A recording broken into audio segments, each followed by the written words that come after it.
Fox News Digital has exclusively learned that nearly a dozen of President-elect Donald Trump's cabinet nominees and other appointees tapped for the incoming administration were targeted with, quote, violent, un-American threats to their lives and those who live with them. These threats prompted a swift law enforcement response.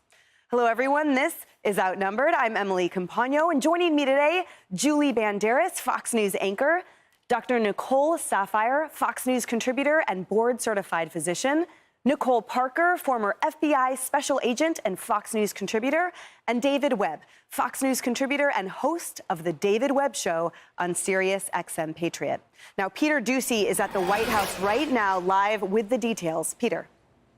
Emily, this is a potential national security problem, so we have reached out to the National Security Council at the White House to find out what they are tracking. We will bring you their answer once we have one. We have also been in touch with some officials down with the transition team at Mar-a-Lago. They are not willing to go any further at this time than this statement. We made a graphic so you can follow along. Last night and this morning, several of President Trump's cabinet nominees and administration appointees were targeted in violent, un-American threats to their lives and those who live with them. These attacks ranged from bomb threats to swatting. In response, law enforcement and other authorities acted quickly to ensure the safety of those who were targeted. President Trump and the entire transition team are grateful for their swift action. And just as we were coming to air, we learned who at least one of these Trump appointees, or rather Trump nominees, who received one of these threats last night. It was Elise Stefanik, who President Trump wants confirmed by the Senate to be the ambassador to the United Nations. She says, in part, in a statement, this morning, her office says, this morning, Congresswoman Elise Stefanik, her husband, and their 3-year-old son were driving home to Saratoga County from Washington for Thanksgiving when they were informed of a bomb threat to their residence. She goes on to describe a pretty robust response. And we were also told that this is Fox News Digital, that the director of the CIA nominee, John Ratcliffe, and Pete Hegseth, the DOD nominee, were among those targeted too.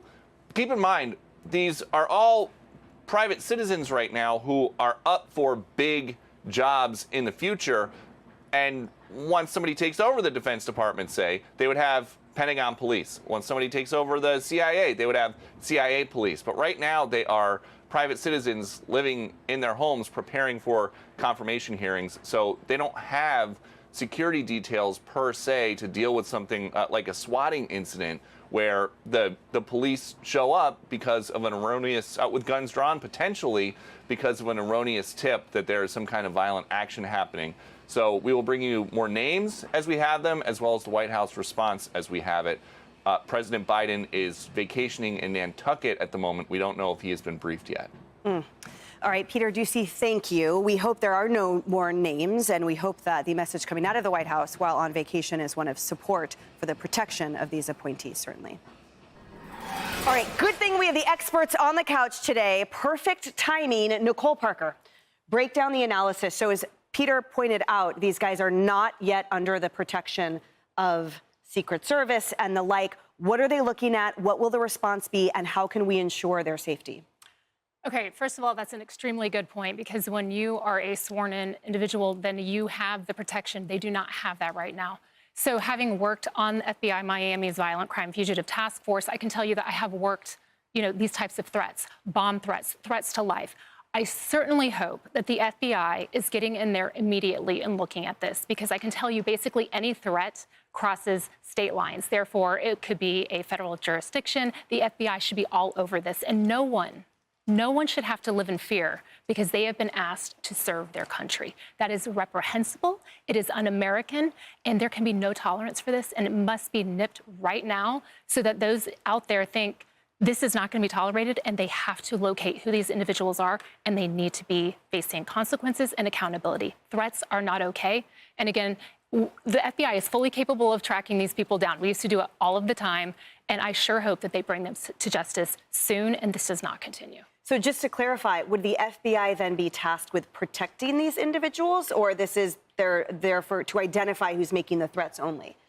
That's a really good question. Not necessarily would they be tasked with it, but we all know that certain things can happen if it is brought down from the administration and they say, look, we need assistance with this. I know working for the FBI, there would be threats to AUSAs, to judges, to agents, and they would provide protective detail by the FBI for certain individuals. If they can do that for those situations, I would think that they'll come up with a solution for this because, again, no one should have to live in fear. Their families should not have to live in fear, and they should not be the target of these types of attacks. Oh, it's just frightening. All right, law enforcement expert. So, David, break down in this gray area, what are they facing? And as we learn, there might be potentially additional names as well. So does this strain the resources in place? Well, it always strains resources, and then you have to reallocate resources, whether a local agency, a cooperative effort. But this isn't also limited potentially to just a domestic threat, whether it crosses a state line. We also have Iran, we have Russia, we have contractor actors in Eastern Europe, we have Chinese agencies set up to do this. We have elements in Latin America. So the problem for the FBI is to now find the source of the threat. Is it routed, for example, through an Eastern European server, or does it come from an enemy? So it's not just limited to the states, but then you also have to expand to the families, because these threats include multiple members of the families. Just look at the numbers of Trump family members alone.